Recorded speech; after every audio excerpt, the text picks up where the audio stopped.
We are really honored to be partnering with an incredible list of co-sponsors this evening.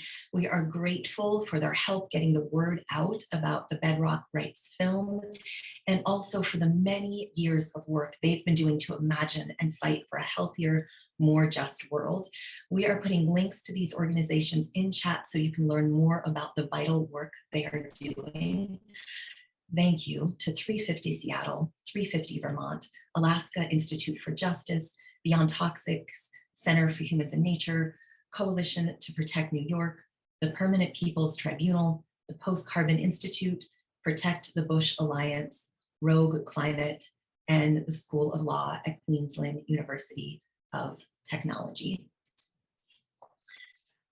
I'd also like to give thanks and acknowledge the land where the Spring Creek Project office is located, and where a lot of the filming for the Bedrock Rights film happened in Corvallis, Oregon, which is on land that the Marys River or Ampinifu Band of the Kalapuya have been in relationship and kinship with for thousands of years.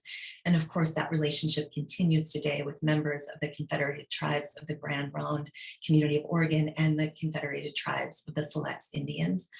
From what we understand, the land that Corvallis now occupies was called Chumpinifu, or the place of the blue elderberry, which is what you see on your screen.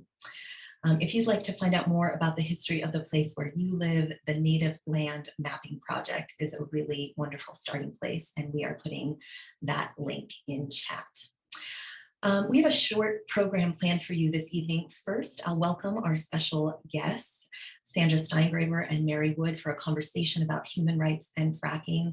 Then I'll invite all of you to share the names of organizations that you know of that could use some help working on the front lines of human rights, fracking, and climate change. And then finally, I am going to invite the incredible team behind the scenes to turn their cameras on so that we can give a toast of thanks. But I'd like to begin by welcoming Sandra Steingraber and Mary Wood.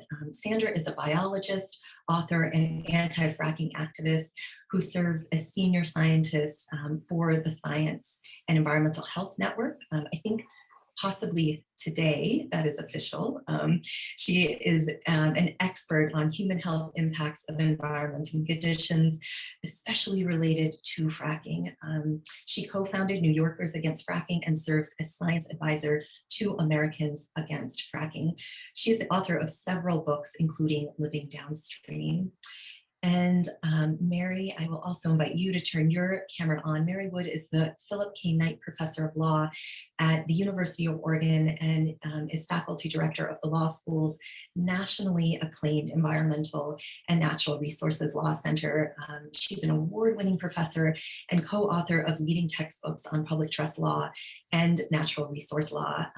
Her book, Nature's Trust, really sets forth a new paradigm of global ecological responsibility. I am so honored to have both of you here this evening. It's really wonderful to see both of you, and especially to see you on screen together. So I have a few questions just to spark our conversation. Of course, welcome you to be in conversation with each other as well. So I'd like to start by asking both of you how the focus on human rights changes the nature of the conversation about fracking and climate change. Sandra, would you like to go first? Okay, sure. Well, I'm a biologist and I study public health. And so for me, the human rights dimension comes in when we begin to realize that behind every data point lies a human life, right? So when I gather data on the health and risks of fracking and its ability to contaminate drinking water, to contribute to toxic air pollution, to find its way into the landscape of pregnancy, I'm looking at inherently toxic chemicals. I'm looking at radioactive elements. I'm looking at routes of exposure, but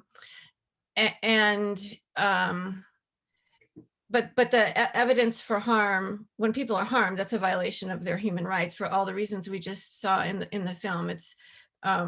it violates their right to life, their right to security of person, and to health, and so on. But more than that, it's clear that fracking is not a tragedy that affects us all the same. And in my work as the co-founder of Concerned Health Professionals of New York, we have for 7 years compiled all the peer-reviewed data on the risks and harms of fracking into this monstrous compendium, which is now more than 2,000. There are more than 2,000 studies now in the peer-reviewed literature looking at the risks and harms of fracking, and the overwhelming number of those find such risks and harms. But it's really clear that those risks are not distributed equally, that fracking infrastructure always targets impoverished Black, Brown, and Indigenous communities. And those who benefit financially from it are almost always men. This is not an industry that contributes lots of high-paying jobs for women. And in fact, it contributes to violent victimization of women, especially of Indigenous women. And so it's clear to us that the risks and harms are very specifically targeted to different kinds of communities, not only where the drill bit goes into the ground, but also where the pipelines, the compressor stations, the gas-fired power plants, and even the LNG export facilities, these are all targeted for specific kind of communities, which I'm happy to talk more about. But as we began to gather this data, it became the environmental justice component of fracking became so clear that what we had identified early on as a kind of emerging trend has now become this. We've centered the environmental justice piece of that in the work that we do.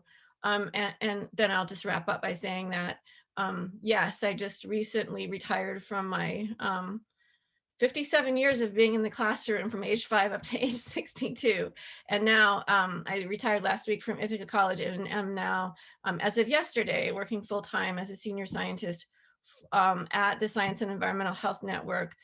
And my sole mission and my self-appointed task is to provide good science to communities on the front lines of fracking and oil and gas extraction efforts to empower them and inspire them with good science. So I'm going to be paying close attention to the names that you put on the chat, because I see you all as my partners as we move forward.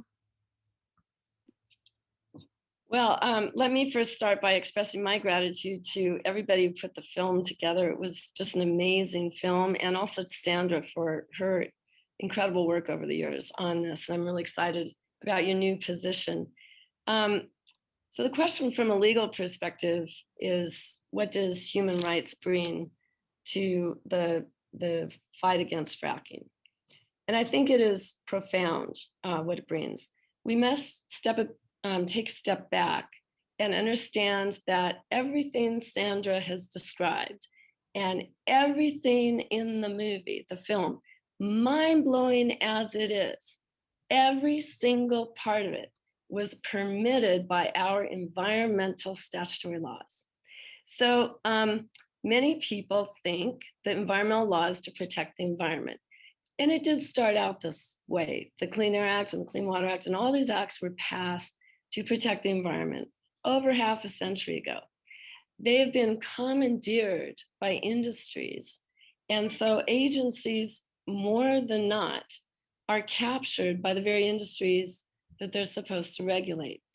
And this happens in a variety of ways, but we all know campaign contributions influence presidents and governors, who then appoint heads of agencies, and then filtering down is a mindset to allow this pollution. So all of this pollution and devastation and violation of human rights is openly permitted through permit provisions of federal and state environmental law. And so what human rights does is it blows apart that paradigm, and it forces people to look at a deeper foundational right, and it forces the issue out of this very narrow, siloed, compartmentalized system of law that we call federal environmental statutory law. In that system of law, we will bring civilization to its end. because there's really no stopping the devastation. The agencies just don't say no. And at this point, maybe they can't say no. And so what we have to do is dig deeper to the foundational sets of laws that are constitutional in nature and in force. And so we might talk about human rights laws. I think the public trust principle is a human rights law, and that is a constitutionally grounded principle that basically just says one thing. Government is our trustee, trustee of present and future generations of citizens, and it has the obligation to protect vital natural resources as an ecological endowment to support humanity and civilization into the future. Well, that is basically a human rights approach. And what I want people to know is that we don't have to invent something new here. This public trust principle has been on the books since the founding of our nation. It's been articulated by court after court across every state in this country and by the United States Supreme Court. But it was long forgotten because everybody was consumed with federal environmental statutory law that tends to mute the violence of these industries and funnel everything through acronyms and techno jargon, really obscuring the reality. So that's what human rights does. It brings us into a more foundational paradigm, which is really the first that we can get at this, this dangerous industry. We could not have hoped for two people who could frame this more clearly for everyone who's watching now and who will watch in the future. So thank you so much for that. It kind of as a follow-up, how do you see this focus on human rights like shifting how we go about fighting for change in the years ahead? Well, I mean, we only stop fracking when we only stop the oil and gas industry when grassroots political power becomes a bigger threat to elected officials than the industry itself. And that is indeed how we stopped fracking in New York, and we banned it in New York. We built out such a huge grassroots movement that the governor was more scared of us than he was of the industry. And we also very cleverly used the state laws that we had available to us, which were not particularly human rights laws. They are laws intended to permit things and allow things to happen. However, we, for example, inspired and empowered so many people with science that they felt they had an informed opinion, and they felt like with some help, they could write a public comment or stand up and say something at a public hearing. And so we have a law in New York State, the SECRA Act, which is requires that whenever the state government does something that is inherently polluting, they have to have public hearings and people have a chance to comment. And it also requires the government to have to respond to each and every public comment that's unique. So previously, the highest number of comments for any issue that the state government had ever received on any one issue was about 1,000 comments. And by the time we were done with our 4-year campaign in New York State, we had directed 250,000 comments to Albany. And we had done that by building political power and organizing people, and by appealing to human rights, right? And not just the kind of human rights that Mary is talking about. And I don't know if I don't know exactly if it's qualitatively different, but what I mean is by having kind of principles to appeal to, it ennobles people. It makes it feel heroic. And then they're willing to do things like sign a pledge to commit civil disobedience if even one well is fracked in New York. We had thousands of people willing to sign such a thing, including the grandson of Mahatma Gandhi himself, who signed his pledge with the pen that his own grandfather had signed documents with, and made a very powerful speech in front of the governor's office saying, you know, Governor Cuomo, my grandfather marched his people to the sea to make salt. And now the sea is marching to us.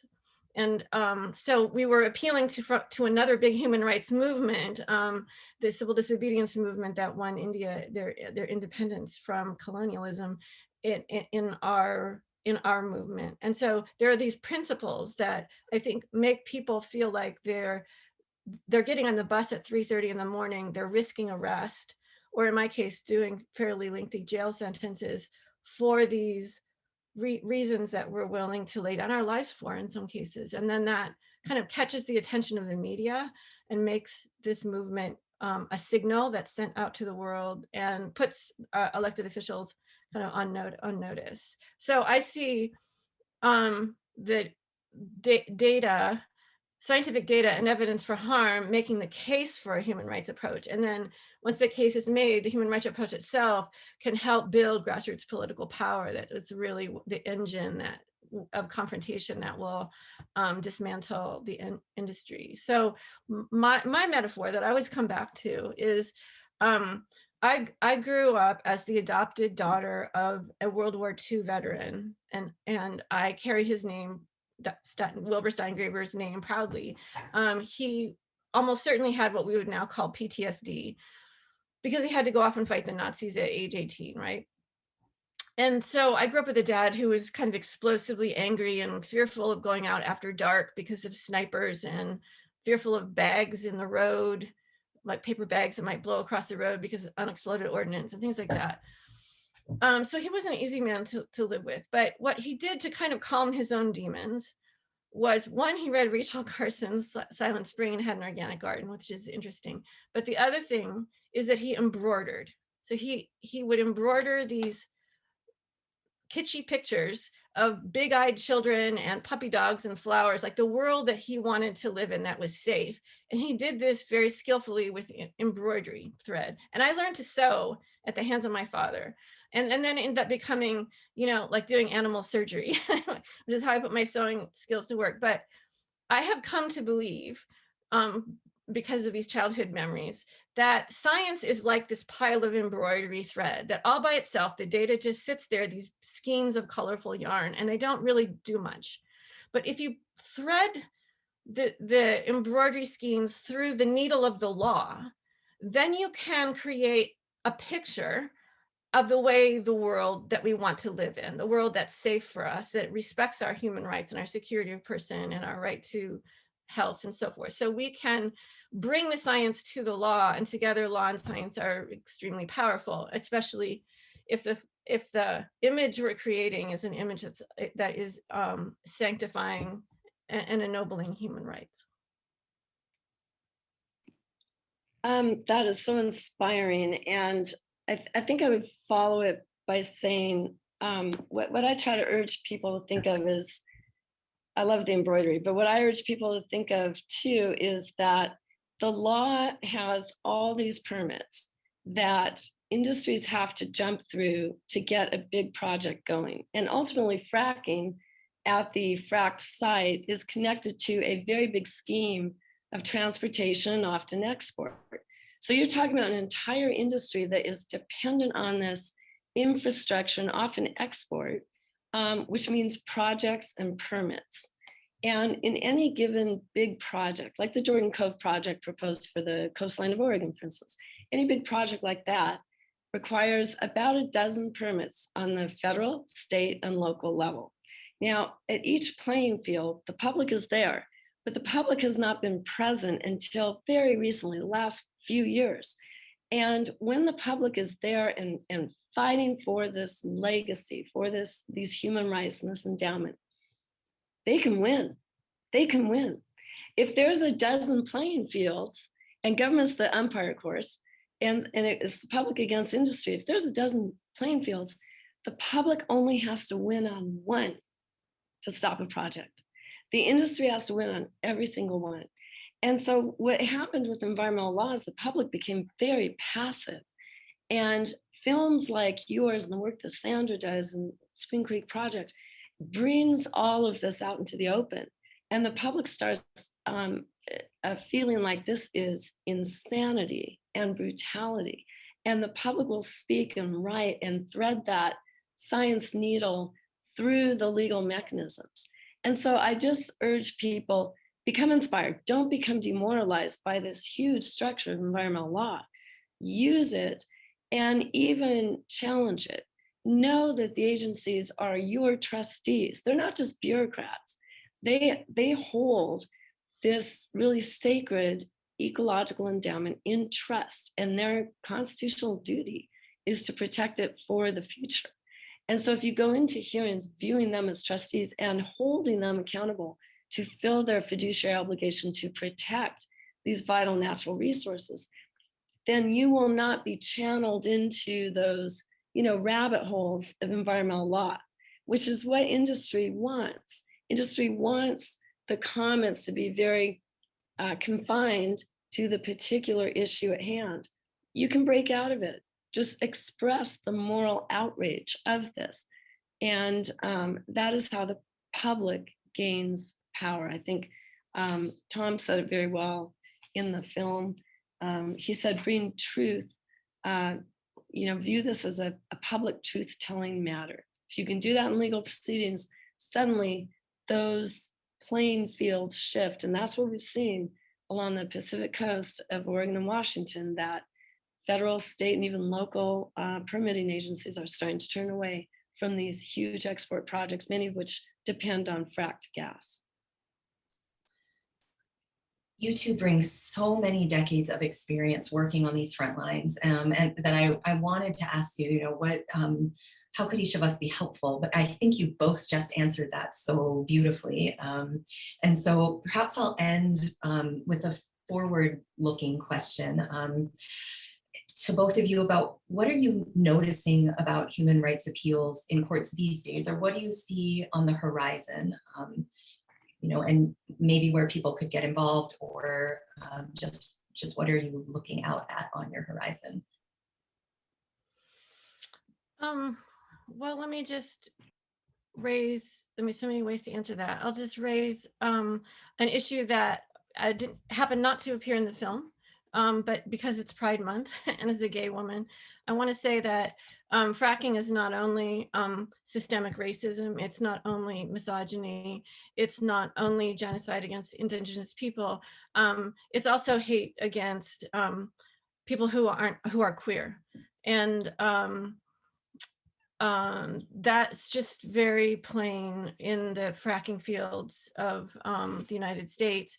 And I happen to know, out in the audience, one of our finest young rising star environmental authors is putting a book together about this. Taylor Brorby is writing a book, Boys and Oil, about growing up gay in the Bakken oil fields and the kind of brutality that he endured at the hands of the culture that comes in. These are some phrases that when he taught my class, and my very last class that I taught before my retirement this year, that he talked about with my students, that when you go into the fracking fields of America and you look around in the truck stops, in the bars, in the culture at large, you see things like this.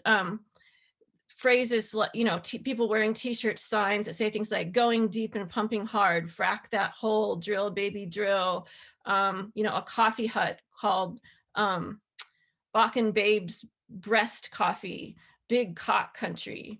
So the brutality and the disappearances that we see, that are the violence that accompanies fracking. I mean, every time fracking comes into a community, we have public health data showing that violent victimization against women goes up. Drunk driving rates go up.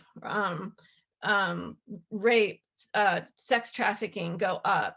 But we're also, what I see on the horizon is a real need to look at hate crimes again, and like intersections with homophobia and disability rights. So those are the things that we're keeping an eye on as we continue to kind of gather data on things. And then the other thing I would say that is important to understand is that it's not just that the industry, which fracking requires a whole landscape to build the infrastructure out on. So there's no kind of industrial zone. It uses our own communities, literally our own backyards, as its factory floor. And so it's not just kind of going around searching for communities. Well, it is, but it's not just searching for communities where, for example, there are a high number of undocumented people, because those people aren't going to stand up and object. But also, it searches for communities where there's not a lot of where there is a lot of voter suppression, and where the kind of permitting requirements are easier. So we're seeing, in other words, a difference in permitting requirements and enforcement in certain communities that break down over along racial lines and immigration lines. And so the permits that they need are easier in some kind of communities, and those are often it's like a kind of fracking redlining is what I would say. There's not just one law for everyone. So we're really interested in that, because it helps us explain this, the demographic patterns that we see in the epidemiological data. That's not separate from these human rights and legal permitting issues. Well, I might just conclude this by saying that in terms of what people can do, people just cannot afford to sit by. That looking at the climate crisis, which would disrupt human civilization in a way we can't even imagine, it is everybody's crisis, and nobody can sit this one out. And once the fracking company goes into a community, they never leave. Long after they have left, the contamination stays. And so we just have to grab hold of this moment. And I tell people, we're almost there. It's like pushing a huge boulder up the hill. And once you get to the top of that mountain, with everybody pushing behind it, that boulder is gonna roll, because the logic of renewable energy rather than fossil fuel energy is just so compelling. It's gonna go faster than we can believe, and it's gonna roll towards a restorative society and future. And so I just tell everybody, just use your unique talent. Find whatever you do, whether it's embroidery, or whether it's writing poetry, or producing a film. Speak out. Don't sit this out. Do something, do anything, just don't do nothing. And if the world seems too big for you to save alone, just know you can't possibly save the world by yourself, but neither can the world be saved without you. So take this moment. Thank you so much. You have both given us metaphors to live with and to carry forward in our forward marching orders in the really weeks and months and years ahead. So thanks so much to both of you for joining us and for all the work that you have done and that you are gearing up to do. We are going to put links to both of your organizations in chat so that people can learn more and follow up with you. And I'll invite you to say goodnight to everyone. And as you do that, I turn to all of you who are watching this evening. And I imagine that many of you have also been working at this intersection of human rights and climate and fracking for a long time, or that you're really interested in figuring out where your place is. And so I'd like to invite anyone who has an organization that could use some help, or an organization that you're working with, whatever it is, to put those names in chat. We will be enabling chat now so that you can do that. And if you can put the name, and if you've got the link, great. If not, whatever information will help us find that link. And what we'll do is send that list out to the over 500 people who registered to watch the film tonight, with the hope of doing a little bit of matchmaking and helping people connect up with the organizations that are out there and that could use some help right now. So Mary and Sandra, thank you. I will invite you to turn off your cameras, and I'm going to be inviting our behind the scenes folks to come on in and join me. So Shelly and Jay, Kathy, Tom, Emily, you can start turning your cameras on. We are going to attempt a circle of thanks here. Hello everyone. It's so nice to see all of you. By way of giving thanks, we are going to do also a bit of introductions on who's been doing what in the film here. And given what a difficult year this has been, Spring Creek Project was really extremely lucky that Jay Baker applied to our annual internship program. Jay is a talented musician who really expertly guided the sound in this film and spent countless hours finding photos and images. He became very quickly an integral, thoughtful part of our team, even though we didn't get to meet in person until just a couple weeks ago. This has been a full Zoom internship for you, Jay. And so I just want to give you my deep thanks, and I'll hand it over to you. Thank you so much, Carly. I want to extend my extreme gratitude to the indomitable Shelly Stonebrook. She is the program coordinator for Spring Creek, a consummate and belovedly fierce editor, and a true organizational force. She's the engine of this group and certainly of this film. And it's been a great privilege to work alongside such talent, care, and brilliance. So thank you so much, Shelly.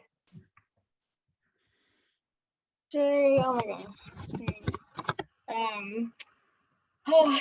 It's my great privilege to thank Kathleen Dean Moore, our screenwriter of this film. Kathy, you're really the visionary behind this project. It was your dedication to doing the writing and the rewriting and the second round of rewriting and the third round of rewriting that gave this film its power. Your vision and your words were really the bedrock of this project. So our deep, deep thanks to you. Thank you, Shelly. And in turn, I'd like to give my deepest thanks to Emily Grubby, who is so smart and so organized with such a strong moral voice. From the very first day, she was essential to putting together the Bedrock lectures and the Bearing Witness book itself. And our hearts were broken when she moved away to the East Coast. But it turns out that thanks to the magic of the internet, that she's going to work even longer on getting this, the message out in every possible way. Thank you, Emily. Thank you, Kathy. And my deep thanks to Tom Kearns. Without Tom's unyielding concern, his tireless advocacy, and the countless hours he poured into this project, the tribunal simply would not have happened. I remember in 2018 being huddled in Carly's office with Shelly and Tom on Zoom, and we were trying to predict how many might live stream this tribunal proceedings. And Tom, in his unwavering optimism, said millions. And while we may have not received 1 million live streams, surely 1 million lives are affected by the opinion of this tribunal. So from the bottom of my heart, on behalf of the millions, the voiceless, the marginalized, the ecosystems, the generations to come, Tom, thank you. Thank you, Emily. And you, Carly. Starting with hosting the tribunal itself 3 years ago, and now this video, you're clearly one of the people Hinduism describes as, and I'm going to quote here, describes as, quote, having a natural genius for orchestrating people and projects in ways that make the most of available human talents.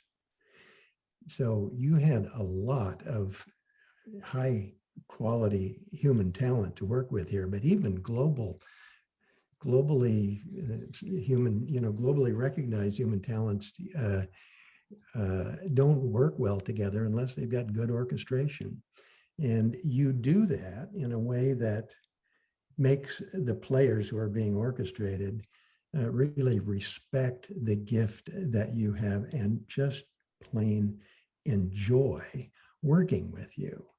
And then on top of that, we discover that you're also one of the players, serving here as the perfect through line David Attenborough type person in this film, and doing it with such soul and such deep conviction. It's just beautiful. So thank you, Carly. Thank you, Tom. And thanks so much to all of you, this extraordinary team. I'd also like to thank Ephraim Payne with Fire and Bird Films, who produced the film and thought carefully really about every second of sound and every second of visual imagery that you saw, with heartfelt enthusiasm and dedication to this project. So thank you, incredible team. And thanks to every one of you for tuning in this evening. In the next couple days, we will be sending you all a note via email, and it will include the list of organizations that you shared this evening and a list of resources to learn more about how you can get involved, including the book and the websites that appeared at the end of the film. This incredible book, bearing witness. And again, we invite you to share the link to the film widely. We hope many future screenings of the film will take place, perhaps in libraries and public events or in classrooms. And if you arrange for a screening or plan to use it in a class or in some other way, please let me know, or anyone who you're looking at here. My email is in chat, and we'll also include that in the note that we send out in the next couple of days. We at Spring Creek Project, and I know this whole team would really be happy to help with screenings. So thank you to everyone out there, and thanks to all of you on screen. My deepest thanks, and good night.